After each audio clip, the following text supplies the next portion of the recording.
नमस्कार विद्यार्थियों, आदर्श विद्या मंदिर लाडनों की इस वीडियो कक्षा में आप सभी का हार्दिक स्वागत है।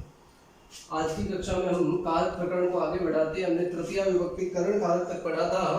आज संप्रदान कारक,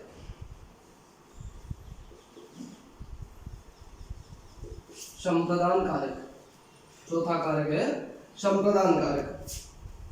तीन कारक हम पूर्व में पढ़ चुके हैं। संप्रदान कारक जो होता है उसमें संस्कृत में चतुर्थी विभक्ति होती है। चतुर्थी विभक्ति, जहां पर संप्रदान हो जाएगा वहां चतुर्थी विभक्ति होगी। और जो हिंदी कारक होता है वो होता है के लिए, और को भी होता है। हिंदी जो विभक्ति होती है वो के लिए और को होती है। संस्कृत विभक्ति चतुर्थी होती है संप्रदान कारक। संप्रदान किसको कहेंगे? तो कर्ता जिसको अपने कार्य के द्वारा या उसको दान आदि क्रिया के द्वारा जिसको प्रसन्न करने की कोशिश करता है उसको संप्रदान कहते हैं। कर्मणा यम अभि प्रयति संप्रदान,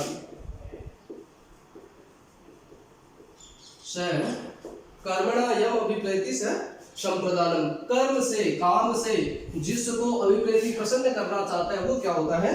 संप्रदान होता है। अथवा हम ये कह सकते हैं क्रिया यम अभिप्रेति, क्रिया से जिसको या तो दान आदि कर्म से जिसको प्रसन्न करना चाहता है या क्रिया करके जिसको प्रसन्न करना चाहता है उसकी संप्रदान संज्ञा होती है। जैसे राजा ब्राह्मणों को धन देता है। राजा ब्राह्मणों को धन देता है। या जो राजा जो करता है वो धन देने की क्रिया के द्वारा किसको प्रसन्न करना चाहता है? ब्राह्मणों को। और क्या है? कर्मणा, यानी दान आदि क्रिया के द्वारा जिसको प्रसन्न किया जाता है उसकी क्या होती है? संप्रदान संज्ञा होती है। इसका मतलब ये ब्राह्मणों को, इसलिए मैंने केवल हम के लिए नहीं पढ़ सकते, हिंदी में को चिन्ह भी होता है। ये नहीं कह सकते संप्रदान का केवल के लिए ही चिन्ह होता है, को भी चिन्ह होता है। देखिए यहाँ पर को आया हुआ है लेकिन फिर भी ये क्या है? संप्रदान है। तो संप्रदान में चतुर्थी विभक्ति लगाएंगे तो राजा का करता है, तो राजा का राजा या नृपय भी कह सकते हैं। नृप राजा की बात है, राजा या नृपय ब्राह्मणों को, तो ब्राह्मण चतुर्थी लगाएंगे तो ब्राह्मणेभ्यः बहुवचन में, या ब्राह्मणा एक होता तो ब्राह्मणा ही कहते हम, बहुवचन है तो ब्राह्मणेभ्यः। राजा ब्राह्मणेभ्यः धनम ददाति। ये जो धन देने की जो क्रिया है, ये ददाति जो क्रिया है वो ब्राह्मणों को प्रसन्न करने के लिए की जा रही है, इसलिए ब्राह्मणा या विप्रेभ्यः धनम ददाति। तो कर्ता जिसको क्रिया के माध्यम से या दान आदि का कार्य के माध्यम से जिसको प्रसन्न करने की कोशिश करता है उसकी संप्रदान संज्ञा होती है। तो इसके अलावा भी बहुत से वाक्यों का हम अभ्यास कर सकते हैं। और सामान्य सी बात पूछे तो के लिए और या को चिन्ह होता है। कुछ धातुओं के लिए कुछ धातुएं अलग से पढ़ेंगे जिसके साथ चिन्ह तो लगता है लेकिन जिसके लिए भी अलग से कहते हैं कि इसमें संप्रदान संज्ञा होती है। तो कर्मणा एवं अभिप्रेति से संप्रदान या क्रिया एवं अभिप्रेति से संप्रदान। आगे एक है कि रुचि अर्थ वाली धातुएं, यानी जिन धातुओं का अर्थ रुचि हो, यानी रुच धातु हम कह सकते हैं, अच्छा लगना, जिसको अच्छा लगता है, जिसको अच्छा लगता है। रुचि अर्थवाद धातु जैसे रुच धातु है, रुच धातु का मतलब अच्छा लगना होता है। तो रुचि अर्थ वाली धातु में जिसको अच्छा लगता है, जिसको अच्छा लगता है उसकी भी क्या होती है, संप्रदान संज्ञा होती है। जैसे बालक को विद्यालय अच्छा लगता है,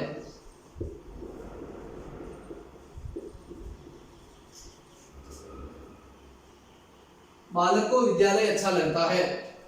किसको अच्छा लगता है, बालक को, क्योंकि अच्छे लगने के अर्थ में हम कौन सी धातु प्रयोग करेंगे, रुच धातु का प्रयोग करेंगे। और रुच धातु के योग में जिसको अच्छा लगता है, किसको, बालक को अच्छा लगता है, तो जिसको अच्छा लगता है उसकी संप्रदान संज्ञा, तो बालक की संप्रदान संज्ञा होगी उसकी चतुर्थी विभक्ति, तो क्या हो जाएगा,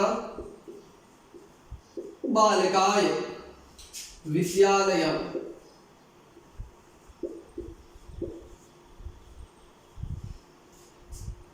बालकाय विद्यालयः रोचते, बालकाय विद्यालयः रोचते, बालक को विद्यालय अच्छा लगता है। तो ऐसे ही जैसे बालकों को लड्डू अच्छे लगते हैं, बालकों को लड्डू अच्छे लगते हैं। बालकों को, तो जिसको अच्छा लगता है उसमें चतुर्थी विभक्ति, यहाँ बालक बहुवचन है तो चतुर्थी विभक्ति का बहुवचन क्या करेंगे, बालकेभ्यः, बालकेभ्यः। लड्डू को क्या कहेंगे, मोदक कहेंगे, तो मोदकानि रोचन्ते, बालकेभ्यः मोदकानि रोचन्ते। तो इसी प्रकार से आगे कुछ और धातुएं हैं जिनके योग में भी चतुर्थी विभक्ति होती है, संप्रदान कारक होता है।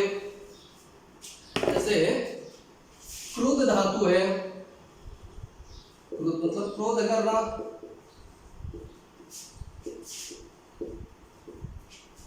क्रोध करना, जिसके ऊपर क्रोध किया जाता है उसकी क्या होती है, संप्रदान संज्ञा होती है। द्रोह धातु है, यानी द्रोह करना या विद्रोह करना, ठीक है। इसके अलावा तो दा धातु है, दा धातु का मतलब देना होता है, तो द्रोह है जिसके ऊपर द्रोह किया जाता है। दा धातु यानी जिसको दिया जाता है। और मान लीजिए जैसे असूय धातु है, यानी असूय का मतलब होता है निंदा करना, निंदा करना, तो जिसकी निंदा की जाती है उसमें भी कौन सी विभक्ति होती है, चतुर्थी। क्रुद्ध धातु में जिसके ऊपर क्रोध किया जाता है, जैसे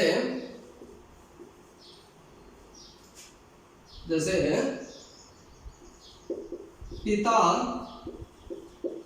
पुत्र पर क्रोध करता है,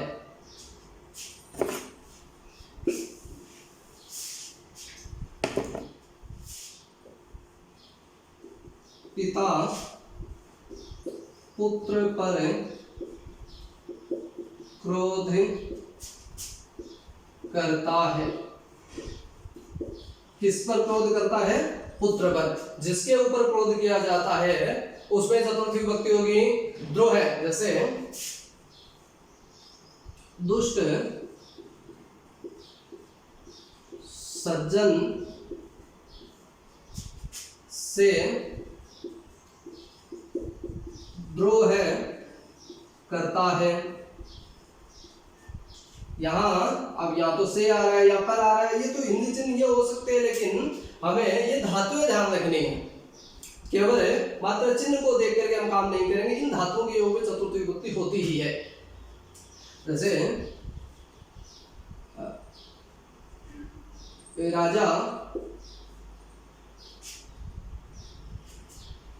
राजा निर्धन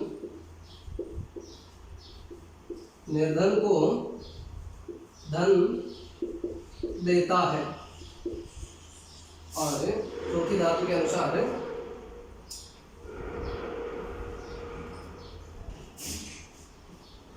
दुष्ट, यही वाक्य इसी को हम दूसरी प्रकार से लिख सकते हैं। दुष्ट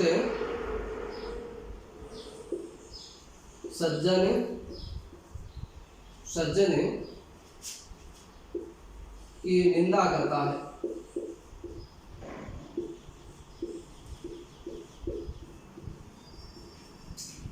इन्हीं चारों धातुओं से हमने ये वाक्य लिखा।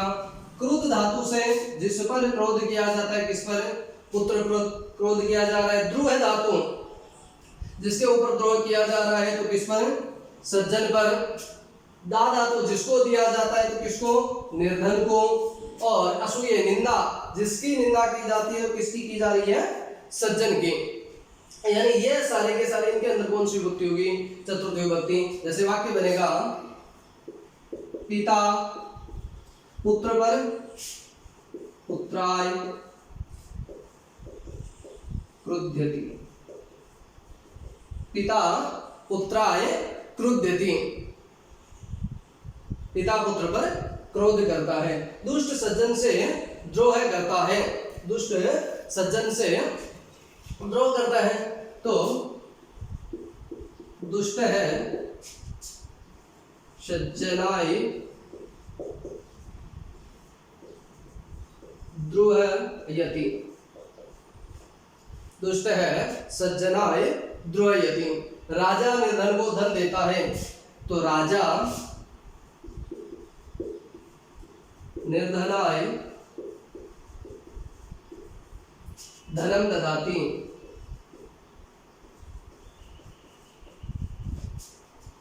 और दुष्ट सज्जन की निंदा करता है तो दुष्ट है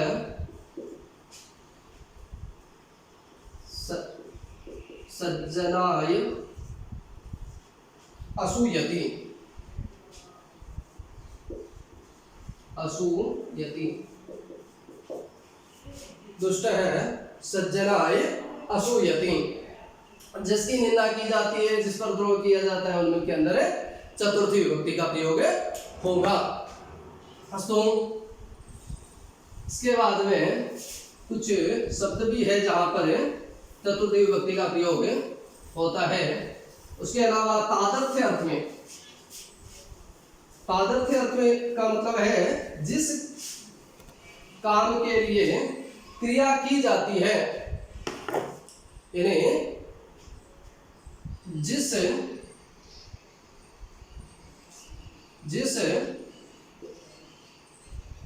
प्रयोजन के लिए, जिस प्रयोजन के लिए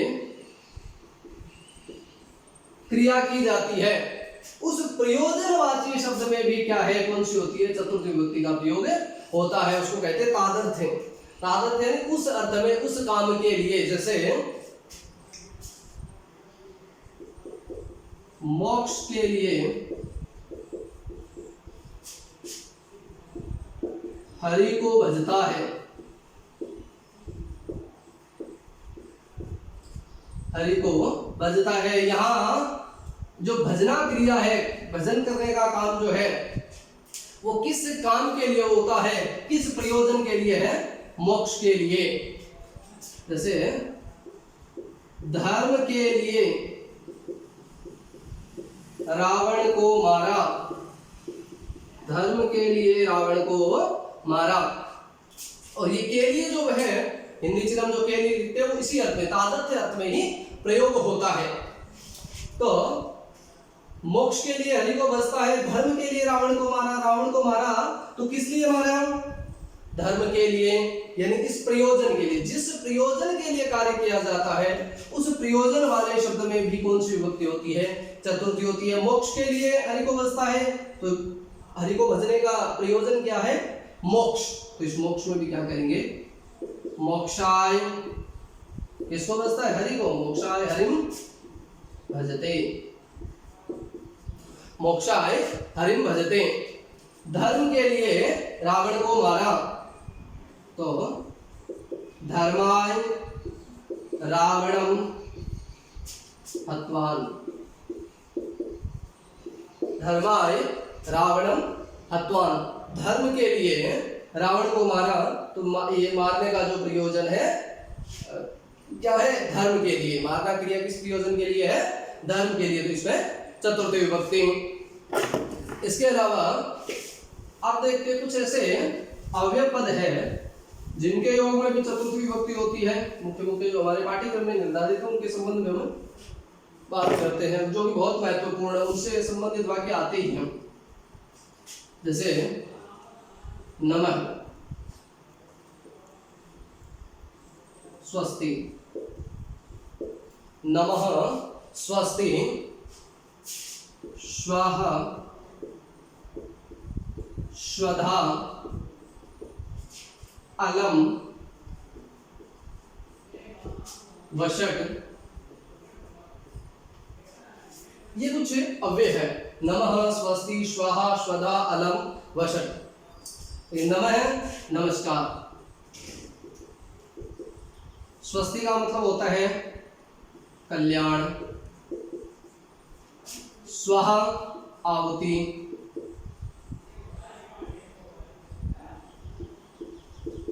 आहुति, स्वधा का मतलब भी आहुति होता है। अलम का हमने तृतीय विभक्ति में अर्थ पढ़ा था निषेध, निषेध मना करना, यह अर्थ होता है अलम का। लेकिन वो तृतीय विभक्ति जहां पर प्रयोग होती है वहां पर, यहां हम चतुर्थी विभक्ति में पढ़ रहे हैं। इसका मतलब क्या है? यहां पर इसका अर्थ है पर्याप्त या योग्य, और वसट भी क्या है?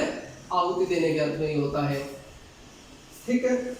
नमः है नमस्कार, जिसको नमस्कार किया जाता है।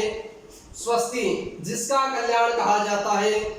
स्वाहा, जिसको आहुति दी जाती है। स्वधा यानी भी जिसको आहुति देती है। स्वाहा, स्वधा और वसट, ये तीनों ही आहुति के अर्थ में है।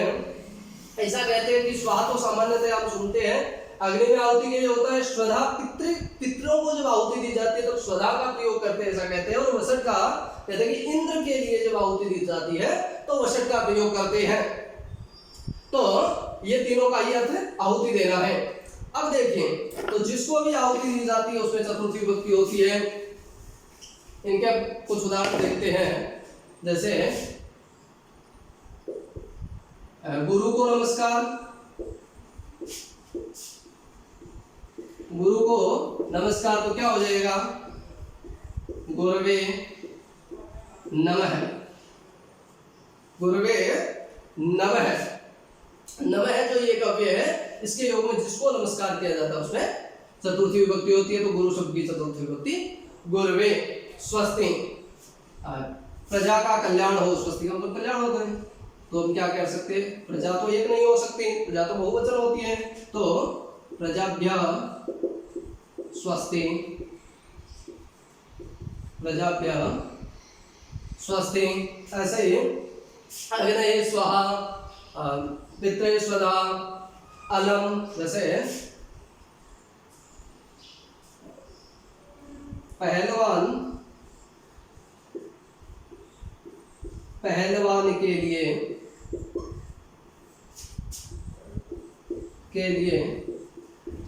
पर्याप्त है। पहलवान पहलवान के लिए पर्याप्त है, पहलवान के लिए पर्याप्त है। यहां अगर अलम अव्यय का प्रयोग करेंगे तो क्या हो जाएगा? मल्लह मल्लाय अलम, मल्लह मल्लाय अलम। पहलवान पहलवान के लिए है पर्याप्त है। ऐसे ही वसट, तो वसट का प्रयोग इंद्राय वसट, स्वस्ति। ठीक है। वसट, जैसे इंद्र को आहुति देते हैं तो इंद्राय वसट ऐसा बोलते हैं। ठीक है। अलम का मतलब होता है पर्याप्त, स्वह का मतलब आहुति, स्वधा का मतलब आहुति, स्वस्ति का मतलब है कल्याण। जैसे आपका कल्याण हो तो भवते, भवते स्वस्ति, भवते स्वस्ति, आपका कल्याण हो, इस प्रकार के अर्थ में ये इन चतुर्थी विभक्ति का प्रयोग होता है। तो नमः, स्वस्ति, स्वहा, स्वधा, अलम, वषट, इन सब के योग में भी चतुर्थी विभक्ति का प्रयोग होता है। तो हमने पढ़ा एक तो चतुर्थी कर्म संप्रदान कारक किसको कहते हैं, तो कर्ता दान आदि कर्म के द्वारा या क्रिया के द्वारा जिसको प्रसन्न करता है उसको संप्रदान कहते हैं। कुछ धातुएं हमने पढ़ी थी, जो रुचि अर्थ वाली धातुएं हैं, क्रोध, द्रोह आदि धातुएं हैं। एक हमने पढ़ा कि जिस प्रयोजन के लिए कार्य किया जाता है उस प्रयोजनवाची शब्द में भी चतुर्थी होती है। उसके अलावा हमने ये भी पढ़ा कि नमः, स्वस्ति, स्वहा, स्वधा, अलम, वषट, इनके योग में भी चतुर्थी विभक्ति होती है। इनके लिए अन्य वाक्यों का अभ्यास करने की आवश्यकता है। जब इनके अन्य वाक्यों का अभ्यास करेंगे तो हमारा इसके अंदर अच्छी योग्यता बनेगी। आपको ये चतुर्थी विभक्ति संप्रदान कारक चतुर्थी विभक्ति समझ में आया है, ऐसी आशा के साथ हरि ओम।